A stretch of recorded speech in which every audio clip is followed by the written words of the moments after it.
Makanya petani ini luar biasa. Bagaimana luar biasa? Belum ongkos bajak sawah, belum ongkos pupuknya, belum ongkos tunggu kapan menuainya, berapa bulan itu. Tapi mengeluarkan zakat sebelum potong bersihnya. Ilmu tanyo benar, amai tanyo benar, kure tanyo benar, ngak selamat dunia akhirat. Assalamualaikum warahmatullahi wabarakatuh. Waalaikumsalam warahmatullahi wabarakatuh. Innal hamdalillah nahmaduhu wa nasta'inuhu wa nastaghfiruh wa na'udzu billahi min shururi anfusina wa sayyiati a'malina may yahdihillahu fala mudilla lahu wa may yudlil falan tajida lahu waliyan mursyida. Asyhadu an la ilaha illallah wahdahu la syarika lahu wa asyhadu anna Muhammadan abduhu rasuluh wa safiyuhu wal khaliluh balagha risalah wa adda al-amanah wa nasaha al-ummah fakana khayra rasulin li khairi ummah ukhrijat lin-nasi ta'muruna bil ma'ruf wa tanhauna 'anil munkar wa ulaika humul muflihun. Allahumma shalli wa sallim wa barik 'alaihi wa 'ala alihi wa man tabi'ahu wa man walahu wa tabi'ahu amma ba'd. قال الله تعالى في محكم تنزيله وهو أصدق القائلين وبقوله يهتدي المهتدون. أعوذ بالله من الشيطان الرجيم. بسم الله الرحمن الرحيم. خذ من أموالهم صدقة تطهرهم وتزكيهم بها وصل عليهم إن صلاتك سكن لهم. وقال صلى الله عليه وسلم في حديثه حصنوا أموالكم بالزكاة ودعوا مرضاكم بالصدقة. صدق الله وصدق رسوله الكريم ونحن على ذلك من الشاهدين والشاكرين والحمد لله رب العالمين. Puji syukur senantiasa tidak pernah luput dan alfa kita sanjung sajikan kehadiran Allah Subhanahu wa taala jalla jalaluh pada pagi hari yang berbahagia ini, di hari kedua seminar tentang ziswaf dan pemberdayaan ekonomi umat. Mudah-mudahan Allah Subhanahu wa taala senantiasa menaungi kita dengan rahmatnya, kasih sayangnya, serta limpah ilmu yang bermanfaat bagi kita semua. Amin ya rabbal alamin. Salawat dan salam kepada Rasulullah sallallahu alaihi wasallam,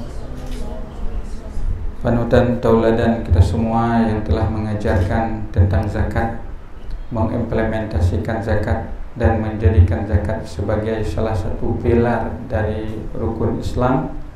Bahkan beliau menyebutkan dalam berbagai hadis berkenaan dengan zakat ini. Mudah-mudahan sosialisasi ataupun pelatihan yang kita laksanakan seyogianya 3 hari, Jumat, Sabtu, Minggu, bisa menjadi pemantik untuk kita memahami bagaimana zakat. Mudah-mudahan secara utuh, paling tidak ketika selesai acara ini, kita sebagai milenial atau generasi muda sudah bisa memahami apa yang dimaksud dengan zakat. Dan secara lebih khusus, kemarin Dr. Ustadz Armiadi sudah membahas berkenaan dengan zakat profesi, juga bagaimana zakat itu diterapkan dalam bentuk regulasi kanun yang sudah dibahas oleh Profesor Dr. Rusdi Ali Muhammad, guru kita. Kemudian besok mungkin akan ada pembahasan mengenai bagaimana sosialisasi zakat bagi para milenial, generasi muda, yang akan dibahas oleh Dr. Josafat, serta zakat secara khusus nanti ada masalah wakaf juga akan dibahas oleh Tengku Ibnu Rizal, yaitu wakil pimpinan di Dayah Lam Atik, Dayah Darul Ma'arif, dan beliau juga seorang penulis. Mudah-mudahan nanti siang kalau seyogianya akan mengisi acara Ustaz Dr. Mirzad Iskandar, tapi mudah-mudahan beliau berhadir karena apakah beliau di luar kota, di Padang, saya belum sudah mengkontak, cuman mungkin tiba-tiba beliau berangkat keluar. Beliau sudah minta izin juga. Atau nanti mungkin ada juga perwakilan dari Baitul Mal Aceh, yaitu Prof. Nazaruddin Wahid, Prof. Nazaruddin Wahawi, yaitu Ketua Komisioner Baitul Mal Aceh.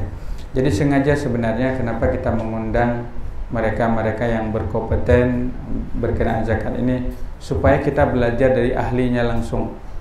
Karena di dalam Al-Quran Allah menyebutkan fas'alu ahla dzikr in kuntum la ta'lamun. Bertanyalah kepada ahlinya jika kalian tidak mengetahui. Maka dengan kita undang guru-guru kita, para panelis atau para pemateri yang berkompeten tersebut, dengan harapan bahwa keabsahan maklumat informasi yang sampai kepada kita tentunya.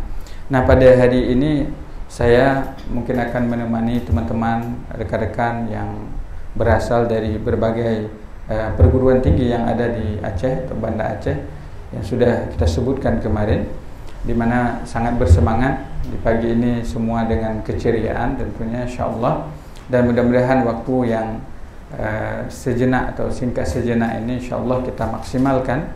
Mudah-mudahan nantinya kita sudah ada gambaran umum bagaimana pentingnya zakat dalam pemberdayaan ekonomi umat, bahkan dalam Islam itu sendiri. Teman-teman, rekan-rekan, para ikhwan akhwat yang dimuliakan oleh Allah Subhanahu wa taala, berkenaan dengan zakat ini bagi saya pribadi mungkin bukan hal yang baru. Maksudnya bukan hal yang baru.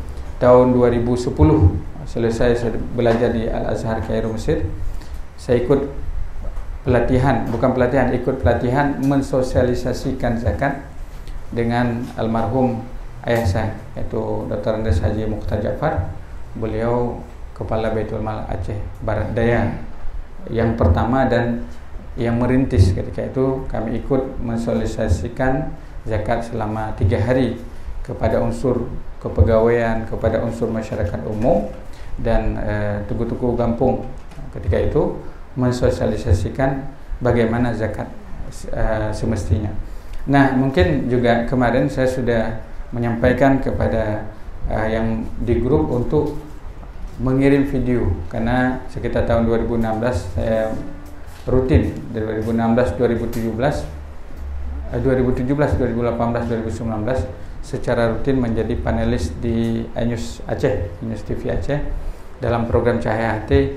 Ada satu segmen sekitar 3 video, mungkin sekitar durasinya 25 menit. Kita sudah membahas berkenaan dengan zakat dan pemberdayaan ekonomi umat. Tapi saya tidak tahu teman-teman sudah sempat melihat ataupun belum. Dan juga ada coretan atau tulisan makalah saya zakat dalam tinjauan syariah. Ini saya buat sekitar tahun 2010 ya, ketika mensosialisasikan zakat tersebut. Dan ini mungkin ini kesimpulannya sekitar 5 halaman, kalau ini 15 halaman.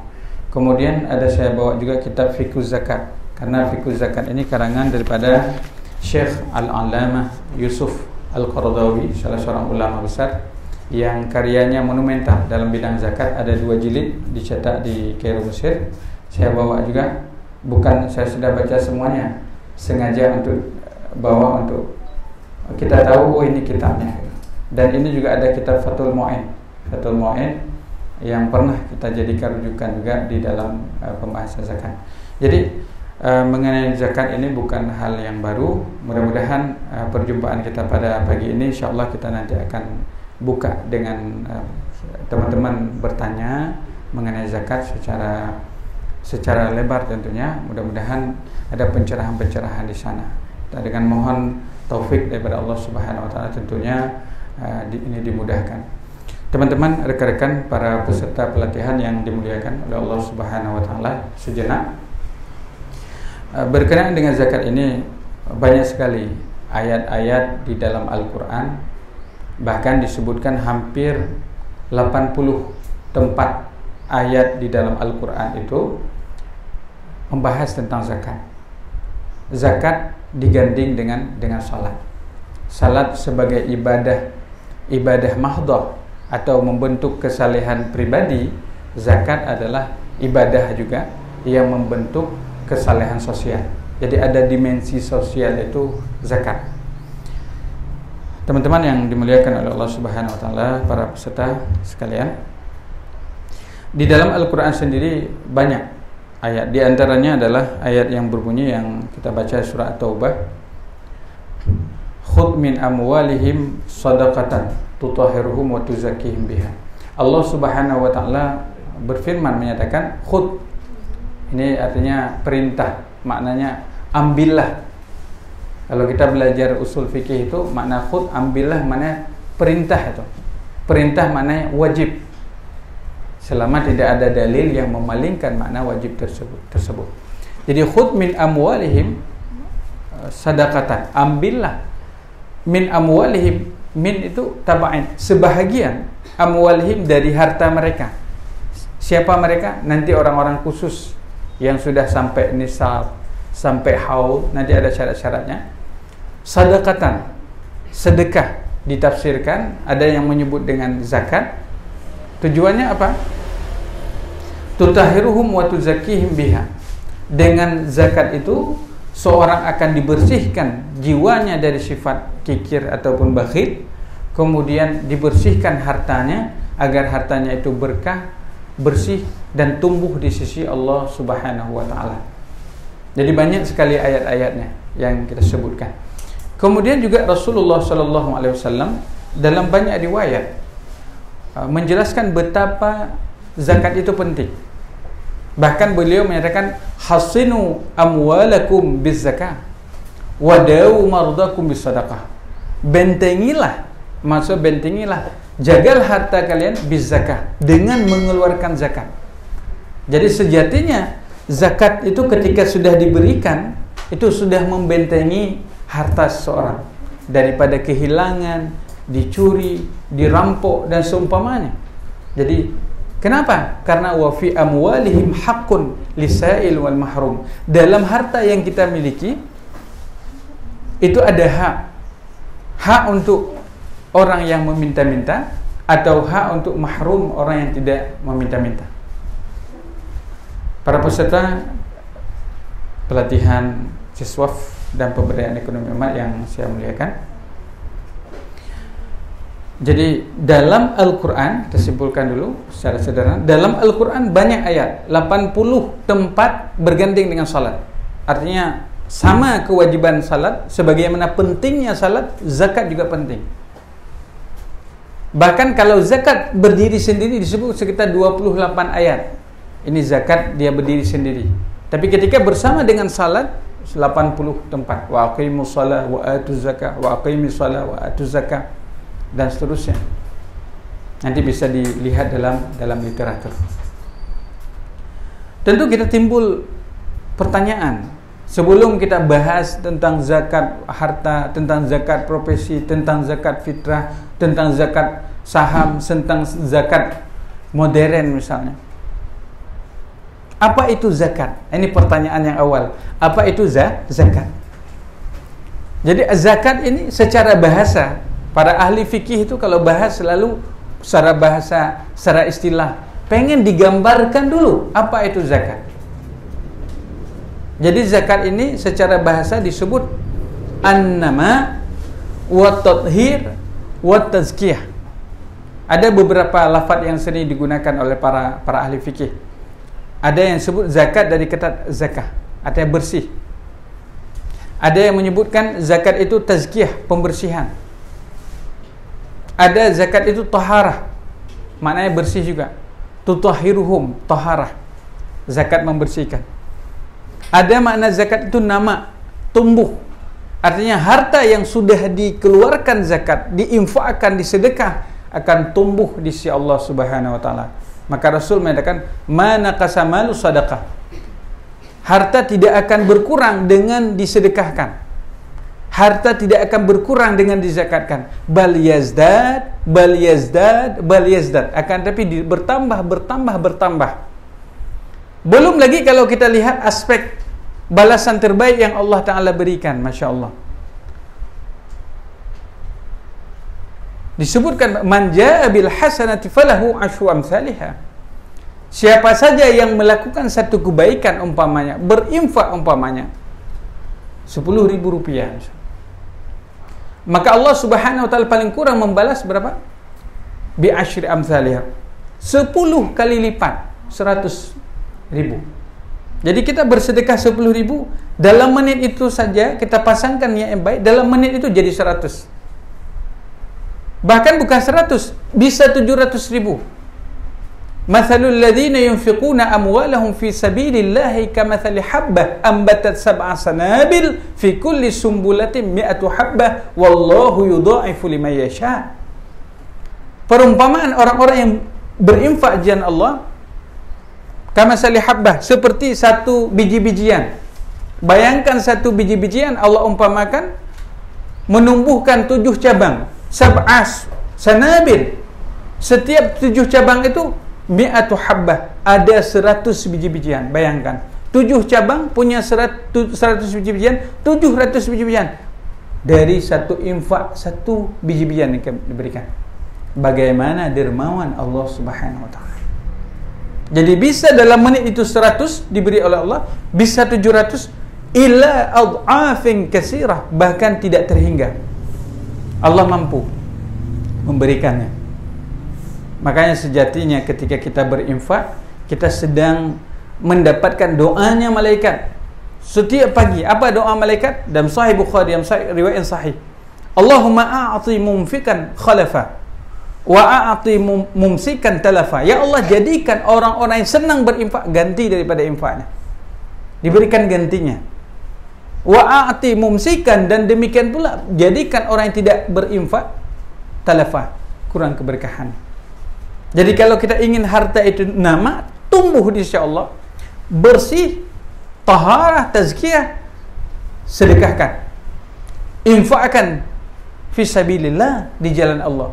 Bukankah Allah menyatakan, ya ayyuhalladzina amanu anfiqu min thayyibati ma kasabtum wa mimma akhrajna lakum minal ardh. Wahai orang-orang yang beriman, anfiqu, berinfaklah, min thayyibati ma kasabtum, daripada upaya yang kalian laksanakan, pekerjaan kalian, perniagaan kalian. Wa mimma akhrajna lakum minal ardh, dan dari yang keluar daripada bumi, umpamanya tumbuh-tumbuhan dan buah-buahan, yaitu thimar waz-zur'. Teman-teman, rekan yang dimuliakan oleh Allah Subhanahu wa taala. Jadi dari definisinya saja sudah tergambar itu, betapa zakat begitu penting. Bahkan didefinisikan dalam definisi secara istilah atau secara fikih atau secara syar'i, dalam istilah yang lain disebutkan bahwa ismun lima yukhraju an malin aw badanin. Jadi zakat adalah sebuah nama yang dikeluarkan untuk diri, itu zakat fitrah. Wa badanan, malin aw badan, ataupun zakat harta. Nanti ada 5 zakat harta. Jadi kalau secara istilah salah seorang ulama dalam literatur fikih sebutkan, zakat itu harta diambil dari orang-orang tertentu dengan syarat-syarat tertentu, diberikan kepada orang-orang tertentu, yang disebut dengan sinif zakat atau mustahik zakat, yang disebut dalam surah At-Taubah ayat 60, innamas sadaqatu lil fuqara'i wal 'amilina 'alaiha wal mu'allafati qulubuhum wa fi riqabi wal gharimina wa fi sabilillah wa ibnis sabil fardhatan min Allah. Jadi teman-teman, rekan-rekan yang dimuliakan oleh Allah Subhanahu wa taala, mungkin kita tentu ingin melihat bahwa apa hikmah daripada zakat itu. Apa hikmahnya? Kalau sedemikian banyak ayat, sedemikian pentingnya Rasul mengajarkan, apa hikmahnya? Jadi di antara hikmahnya disebut di sini adalah sebagaimana kita sampaikan tadi, memelihara harta, menjaga harta. Kemudian juga membantu orang-orang yang membutuhkan, fakir miskin, ya, ini zakat. Kemudian ada juga zakat menghilangkan rasa pelit dan loba kepada harta. Jadi ketika kita mengeluarkan zakat, maknanya kita sudah membersihkan harta kita. Kemudian juga maknanya perwujudan kesyukuran kita kepada Allah Subhanahu wa taala. Jadi kalau makna syukur itu berbagi. Ini makna syukur yang paling utama. Mengucap subhanallah walhamdulillah wala ilaha illallah, syukur juga. Salat syukur juga. Tapi zakat ini perwujudan syukur dalam makna yang lebih luas. Hadirin hadirat para peserta yang dimuliakan oleh Allah Subhanahu wa taala. Begitu pentingnya zakat berbanding juga dengan ancaman bagi orang yang tidak membayar zakat. Ada ancaman? Ada. Di dunia ada. Di akhirat ada. Bahkan di akhirat tegas sekali ayatnya. Walladzina yaknizuna adh-dhahaba wal fiddata wa la yunfiqunaha fi sabilillah fabashshirhum bi'adzabin alim. Dan orang-orang yaknizuna menyimpan hartanya, menyimpan emas, menyimpan perak, tidak menginfakkannya di jalan Allah, fabashshirhum bi'adzabin alim. Maka beritakan kepada mereka azab yang pedih. Jadi di akhirat ini jelas. Di dunia bagaimana? Ada tataran regulasi. Pada masa Rasulullah itu belum ada orang yang secara terang-terangan tidak mau membayar zakat. Tapi pada masa Abu Bakar Siddiq sudah mulai ada. Karena ada yang murtad, ada yang enggan membayar zakat. Di antaranya ada nama suku Bani Yarbu', namanya Bani Yarbu'. Tapi bagaimana sikap Abu Bakar Siddiq? Orang yang kata Rasulullah, seandainya iman ini ditimbang, iman beliau, iman Abu Bakar akan lebih bersinar.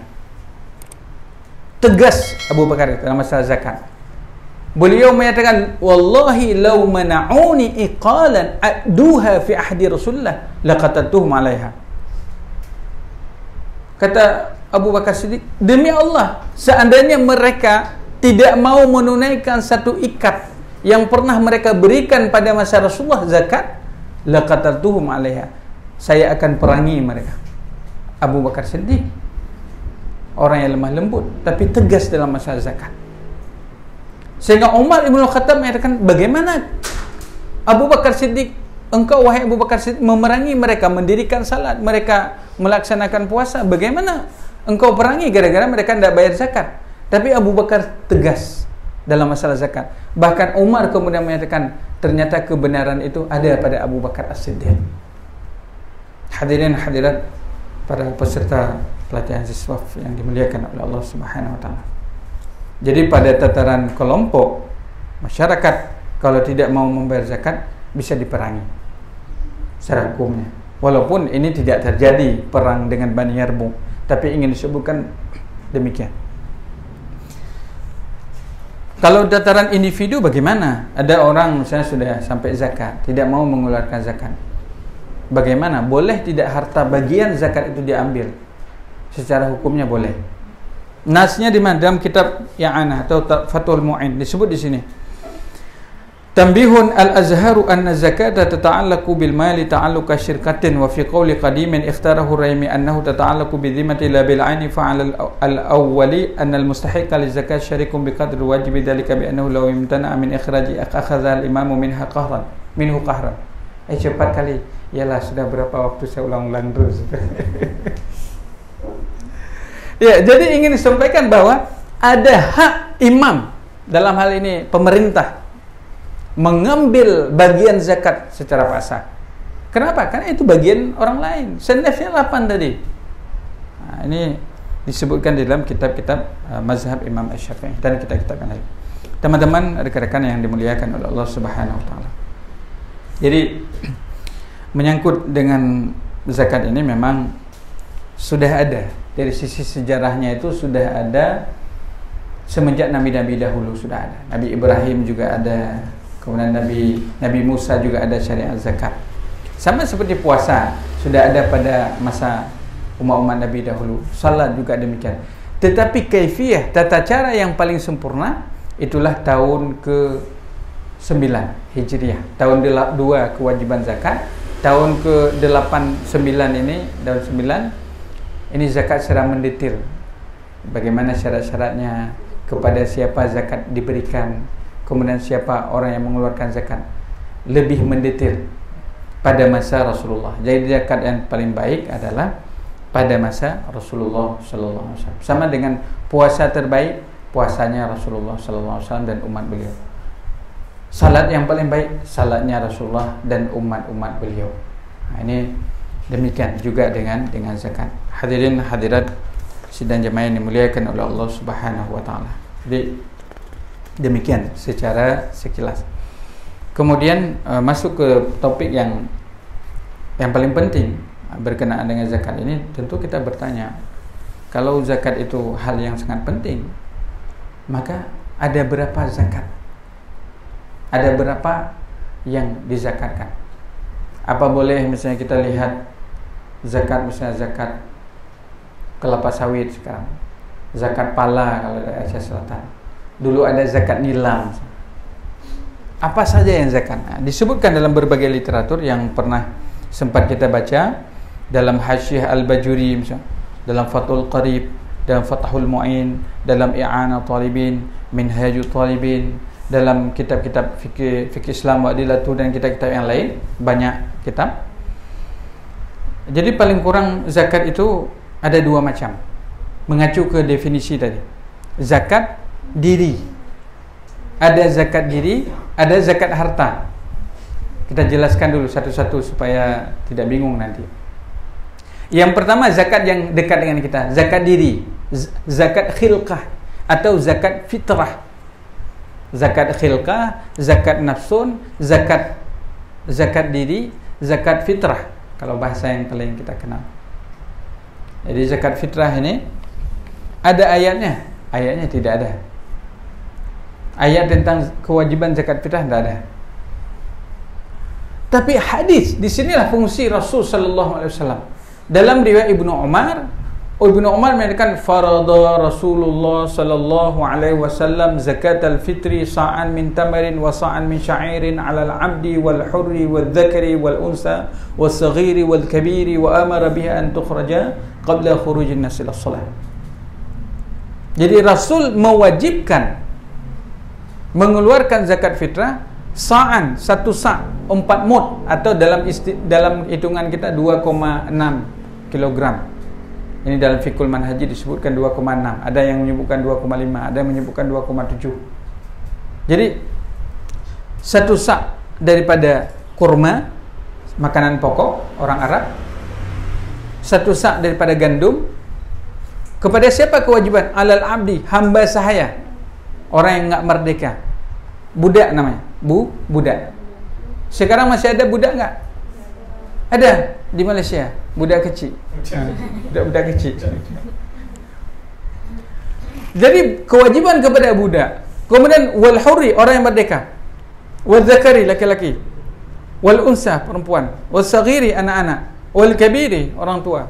Wa amara biha, Rasul memerintahkan mengeluarkan zakat qabla khurujin nas ila shalah, sebelum orang melaksanakan ibadah salat Idul Fitri.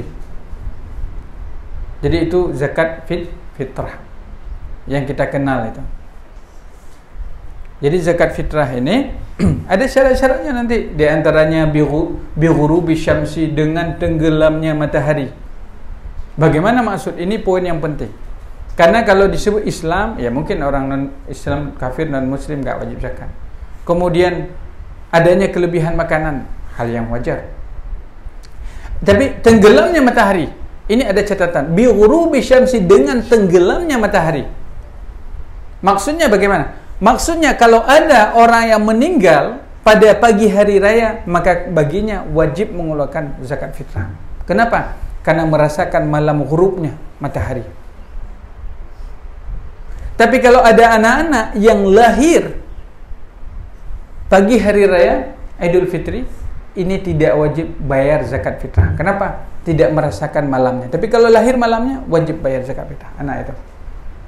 Yang namanya Siti Idul Fitri. Kalau perempuan kan lahir di Idul Fitri. Kalau ada Fitri berarti Fitri. Kalau ada Adha berarti itu hari raya Idul Adha. Ya. Ya, jadi ada syarat-syaratnya zakat fitrah. Selain memang disebutkan tuhrah lisaim minal lagwi warrafas. Jadi zakat fitrah juga pembersih daripada seorang yang berpuasa dari perkataan-perkataan yang tidak senonoh atau tidak patut. Jadi ini perlunya zakat fitrah. Jadi zakat fitrah dikeluarkan dengan, dalam mazhab Imam Syafi'i, qut balad, makanan negeri, makanan yang mengenyangkan. Kalau mau bayar pakai uang bagaimana? Qimah misalnya. Memang dalam literatur yang dahulu, kitab-kitab I'anah atau seumpamanya lah, la tujzi'u qimah, tidak boleh membayar pakai uang. Tidak boleh membayar pakai uang. kecuali yang disebutkan pandangan mazhab Imam Abu Hanifah, dan ini juga dirujuk oleh Imam mazhab Syafi'i, pengarang Syekh Zainul Malabar, boleh.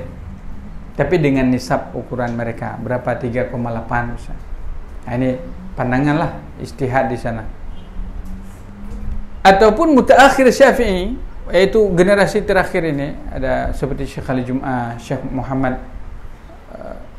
Mustafa Dib Al-Bugha dan para ulama lain yang menyatakan pandangan karena pada hari raya, hari terakhir itu kemungkinan orang kalau diberikan beras mungkin agak sedikit berat.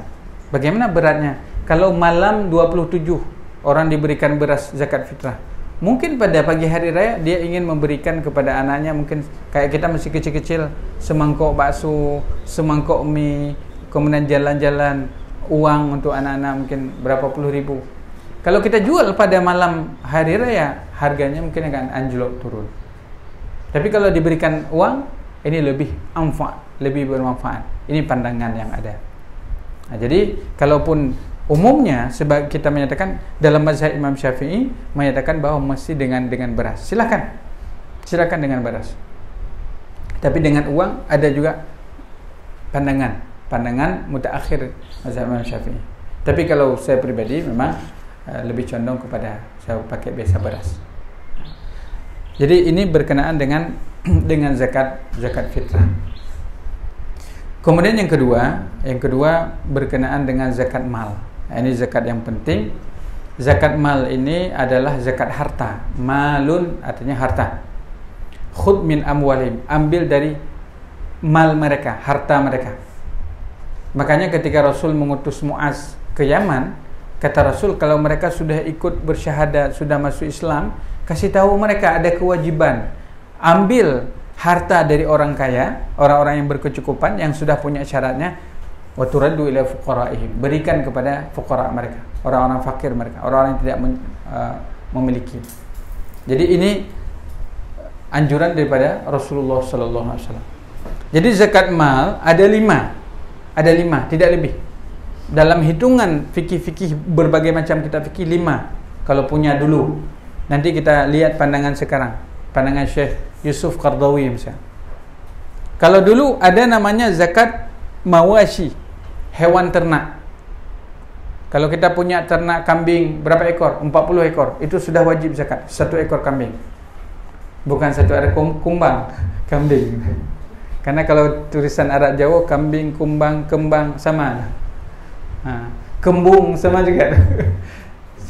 Sesuai dengan cara bahasa. Kayak burun artinya beras. Birrun bil birri, kebaikan. Barrun darat.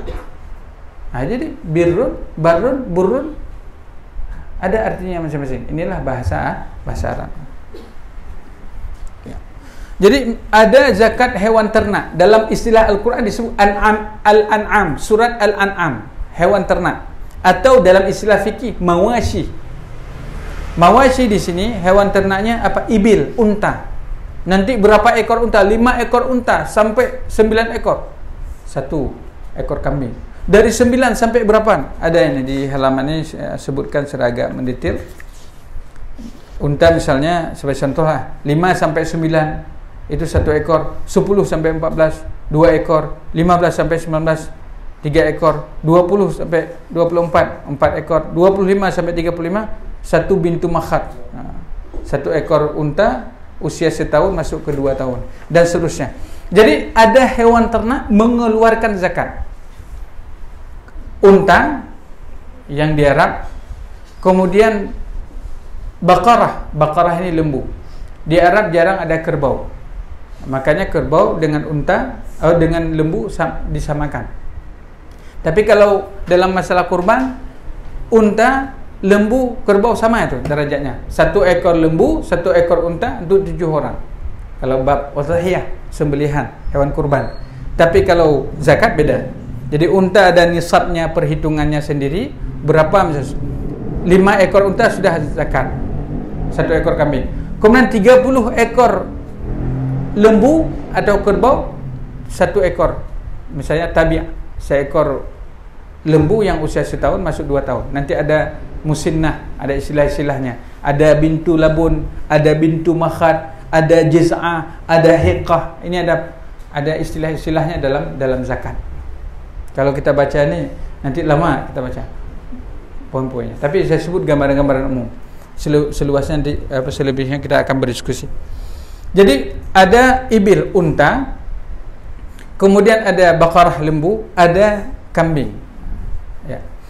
Ini ada zakatnya. Ya. Kemudian yang kedua adalah emas dan perak. Ini yang paling disenangi emas perak. Kalau dikasih emas senang nggak? Senang. Ya kan begitu ya. Kasih perak apa? Juara emas, senang. Juara perak, senang juga. Juara 2 berarti. Jadi emas dan perak, bahkan dalam Al-Quran disebut az-zahab wal fiddah. Zahab, emas, fiddah, perak. Ada zakatnya. Nanti sampai 96 atau 98 gram atau 95 gram. Ada yang menghitungnya demikian. Dikeluarkan rubu' usyri, 2,5%. Punya emas disimpan, keluarkan zakatnya.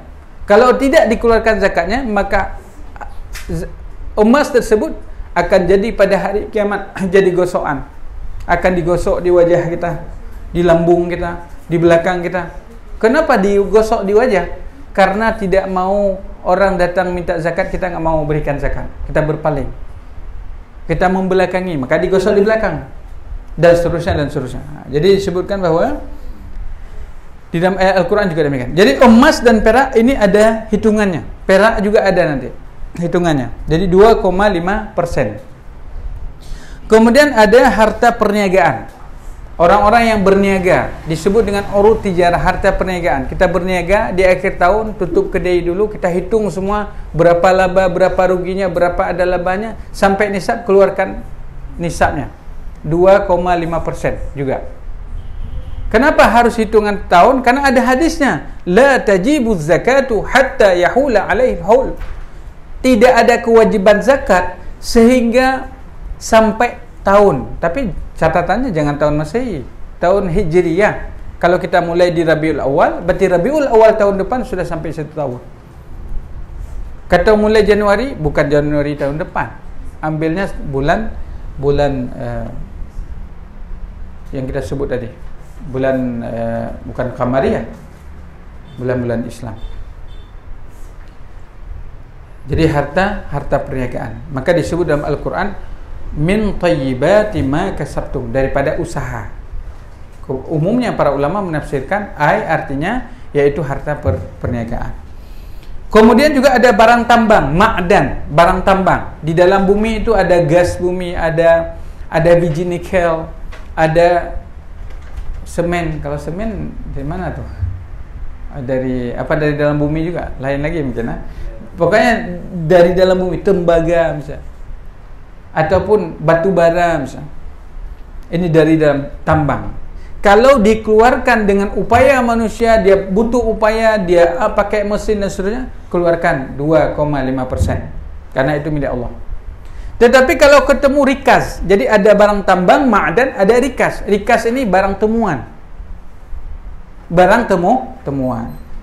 Tapi jangan pula temu di jalan ada dompet, barang temuan. Zakatnya 20%. Nah, khumus. Bukan.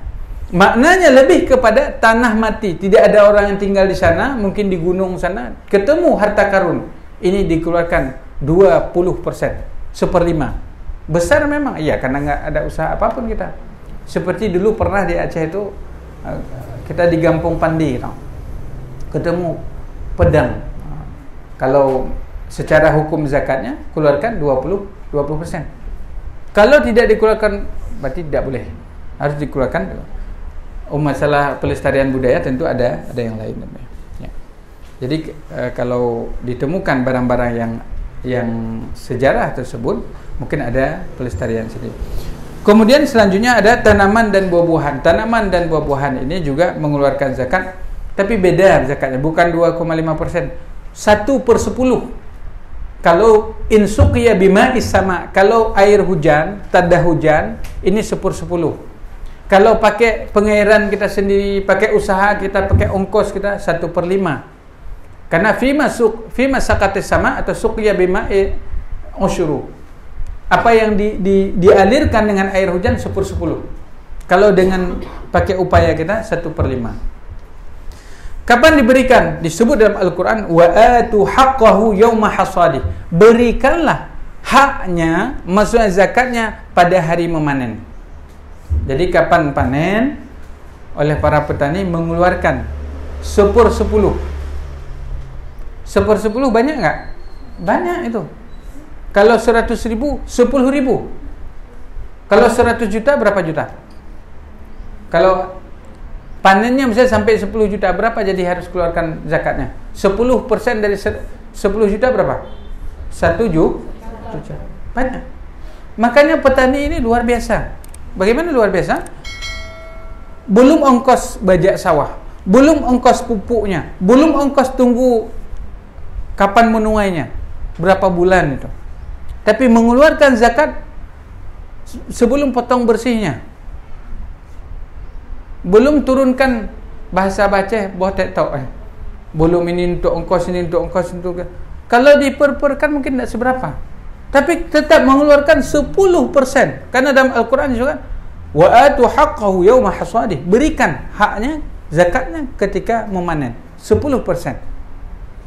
Dari sinilah kemudian timbul yang terakhir, pembahasan terakhir kita yang diistilahkan dengan zakat profesi. Kemarin mungkin sudah jelaskan sekilas, saya juga tulis di sini. Memang kalau kita lihat dalam literatur, dalam kitab-kitab fikih yang lama, dari fikih Syafi'i, dari Matan Takrib, Watul Qarib, Bajuri, I'anah, Mahali, Tufah dan seumpamanya, atau kitab-kitab mazahib, belum tersebutkan. Kenapa? Karena profesi pada masa dulu, penduduk di Mekah, mereka itu umumnya berniaga. Penduduk di Madinah, mereka karena penduduk tempatan berniaga. Orang-orang yang hijrah, umumnya mereka berada di pasar.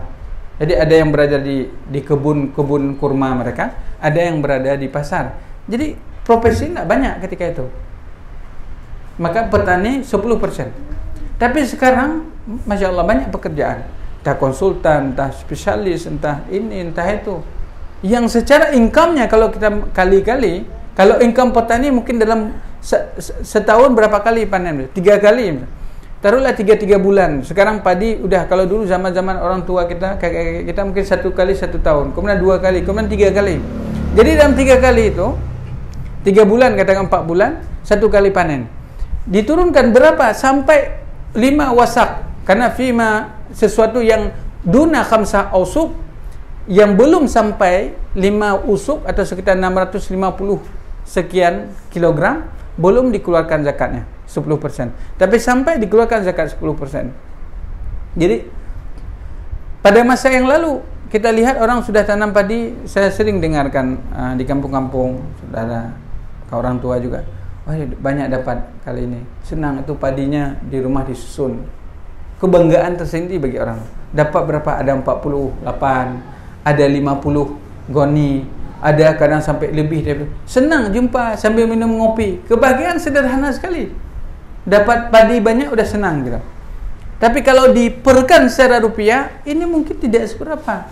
Pernah saya ngobrol dengan salah satu ahli zakat juga, beliau sebut mungkin istilahnya dalam bahasa Aceh mugo, ataupun membajak sawah sekitar berapa kunca. Kalau diperkan mungkin sebulan tidak sampai, mohon maaf, tidak sampai 5, mungkin 5 juta paling. Itu sudah hebat sekali. Sudah banyak sekali. Sudah banyak sekali. Kalau di 1 tahun kan dikurang per bulan. Tapi kalau pekerjaan yang lain, spesialis, kontraktor dan seumpamanya, ini tentu secara income-nya lebih besar. Secara logisnya, bagaimana mungkin petani yang selama 3 bulan, 4 bulan, kalau turun hujan besar susah, kalau tidak hujan susah lagi. Artinya terus menggantungkan harapannya kepada Allah, kena 10%. Tetapi orang-orang yang di luar daripada itu, pekerjaannya mungkin duduk di ruang yang ber-AC, santai-santai saja, dapat lebih berkali, puluhan kali lipat, tidak kena zakat. Ini ilustrasi. Saya sekarang tidak dalam pemahaman istilahnya dalam literatur atau bagaimana, tapi itu ilustrasi yang dibawa oleh para ulama, dan inilah ilustrasi yang dibawa oleh Yusuf Al-Qaradawi, Syekh Abdullah Yusuf Qaradawi. Beliau salah seorang ulama. Sekitar tahun 70-an beliau selesai di Al-Azhar, jatahnya tahun 60-an sudah selesai, tapi karena ada persoalan, beliau 70-an baru tamat. Dan ini karyanya 2 jilid tebal, Fiqh Zakat. Yang karya terbaik ini, kitab terbaik menurut para ulama, kitab abad namanya. Jadi tidak ada orang yang menyusun karya kitab fikih 100 tahun semenjak ini daripada karya beliau Syekh Qaradawi. Dan diakui oleh tokoh-tokoh, Abul A'la Al-Maududi, Syekh Muhammad Al-Ghazali, kemudian para ulama yang lain. Ini bahkan disebutkan di sini, dikatakan bahwa kata Abul A'la Al-Maududi, Imam Abul A'la Al-Maududi, annahu kitabu hadal qarn fil fiqh al-islami. Inilah kitab generasi kita, maksudnya kitab abad ini dalam fikih Islam. Bahkan disebut oleh Ustaz Muhammad Mubarak atau Syekh Muhammad Mubarak, innahu amalun tanu'u bimithlihi al-majami'. Ini seperti pekerjaannya satu lembaga besar atau universitas. Satu orang menyusun seperti ribuan orang yang menyusun. Kemampuan Syekh Yusuf Al-Qaradawi. Dan Yusuf Qaradawi ini termasuk ulama yang paling sepuh sekarang. Beliau lahirnya 1926. Menyelesaikan pendidikannya di Al-Azhar. Sekarang beliau tinggal di Qatar, Doha. Beliau ada situsnya di Jazirah. Sekarang saya dengar beliau sedang menyusun kitab fikih, jumlahnya sudah sampai 100 jilid fikih, karangan Syekh Yusuf Qaradawi. Dan beliau yang menggagas sebenarnya tentang masalah zakat. Kalau 1926 berarti sekarang sudah 2021, berapa usia beliau? Sepuh sekali. Kalau di Aceh ulama paling tua 1931. Itulah Abu Tumin. Yang lainnya di atas itu baru ke 35 enggak. Baru nanti 39, 40, yang banyak tahun 50-an. 51, 47, 48, 49, 51. Itu generasi. Termasuk kemarin Prof Rusdi, beliau 1951.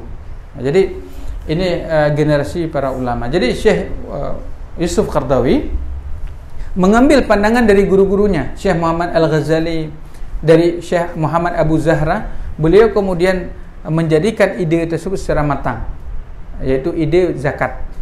Di Aceh secara khusus ada saya lihat tanda tangan dari Tengku Haji Abdullah Ujung Rimba, itu sekitar tahun 1978.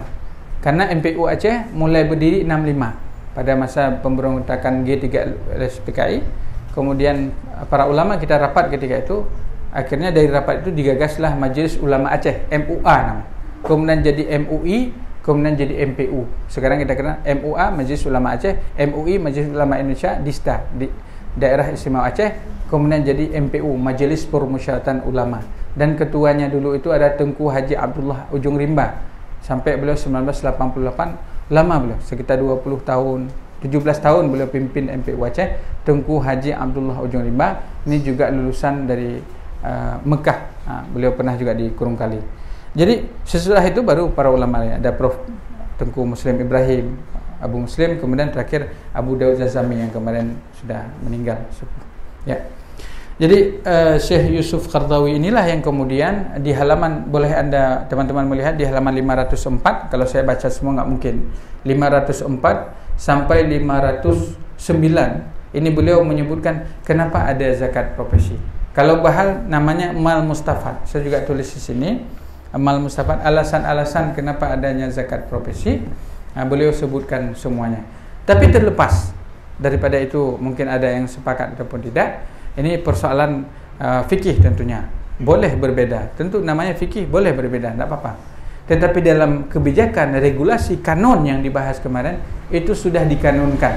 Artinya bukan hanya sekadar fatwa, tapi sudah menjadi sebuah acuan yang harus diikuti. Bahkan persoalan zakat bukan di Aceh saja.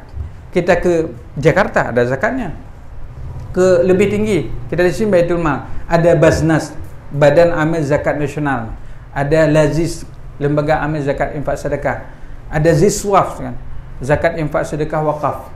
Bahkan sekarang sedang ngetrennya wakaf Orang-orang mau bangun lembaga pendidikan, pesantren, langsung ada wakaf uang. Bagaimana ini? Sedangkan wakaf maknanya terhenti. Kalau kita sudah wakaf Quran, tidak boleh dibawa pulang, tidak boleh dijual, itu kan makna wakaf. Tapi ini wakaf uang, tentu kita habis, kita beli tanahnya atau beli apa. Bagaimana hukumnya? Nah ini tentu kita perlu melihat kembali. Kemudian ada wakaf produktif. Ada tanah misalnya di kampung tidak digunakan apapun, terbengkalai begitu, akhirnya dibuat rumah sewa atau dibuat tempat jualan, kemudian hasilnya diberikan ke madrasah, hasilnya diberikan ke masjid, diberdayakan. Ini namanya zakat atau wakaf produktif. Zakat produktif juga demikian. Kalau kita berikan zakat, mungkin diberikan hari ini 10 juta atau 5 juta atau 2 juta, habis. Tapi ketika dibelikan umpamanya kailnya, diberikan life skillnya, pelatihannya, mungkin hari ini masih mustahik, tapi 2 tahun mendatang akan jadi muzaki, tidak tertutup kemungkinan. Maka ini disebut dengan zakat produktif. Dan ini sudah dibahas oleh para ulama dan para pemegang kebijakan kita tentunya. Jadi berkaitan dengan zakat profesi, saya hanya ingin menyampaikan demikian saja. Jadi di Mesir, ketika saya lagi mahasiswa lagi, masih masa unyu-unyu ya. Unyu-unyu apa amin-amin.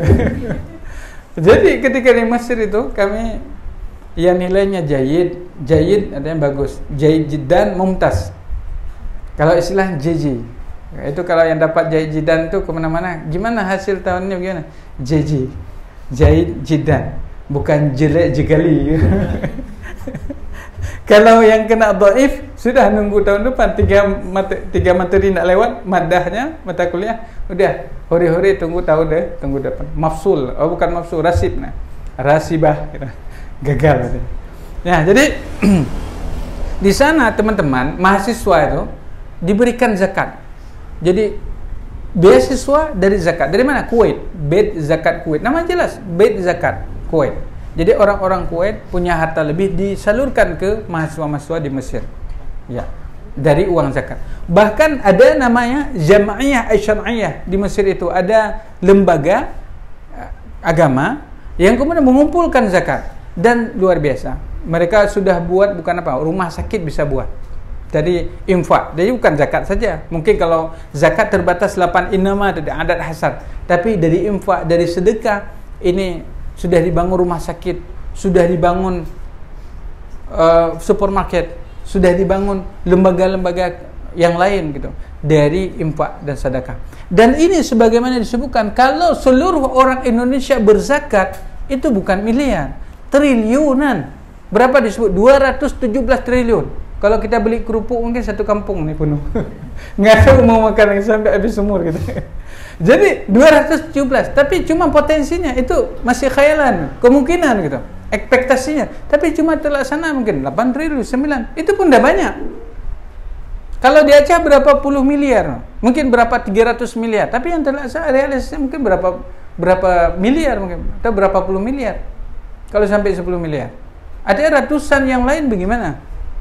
Yang sebenarnya kita jemput itu. Kenapa? Itu hak orang lain di harta tersebut. Nah, makanya luar biasa sebenarnya zakat ini untuk pemberdayaan ekonomi umat. Makanya nanti di antara tanda-tanda akhir zaman, kalau disebutkan diberikan zakat, tidak ada lagi orang yang menerima zakat. Satu waktu nanti orang diberikan sedekah nggak mau terima lagi. Kenapa? Karena semua orang sudah cukup. Nggak tahu kita, mungkin ada meledak emas nanti kita. Semua orang dapat emas dah, nggak perlu lagi. Nah, jadi itulah gambaran-gambaran bagaimana zakat di Mesir. Saya lihat demikian, di Sudan juga demikian gitu. Makanya kita sebagai karangan milenialis, anak-anak muda tentunya harus semangat dalam berzakat, dalam mempelajari zakat. Kenapa? Kita punya media, nanti ada media sosial, bisa kita di Facebook, bisa Instagram, kemudian ada di YouTube. Makanya kita terus menggelorkan zakat. Kenapa? Karena sejatinya ketika kita gelorkan zakat, kita sedang mengingatkan saudara-saudara kita yang punya kelebihan harta itu untuk menyalurkan harta tersebut kepada yang berhak. Itulah adanya zakat. Kemudian yang terakhir sebelum kita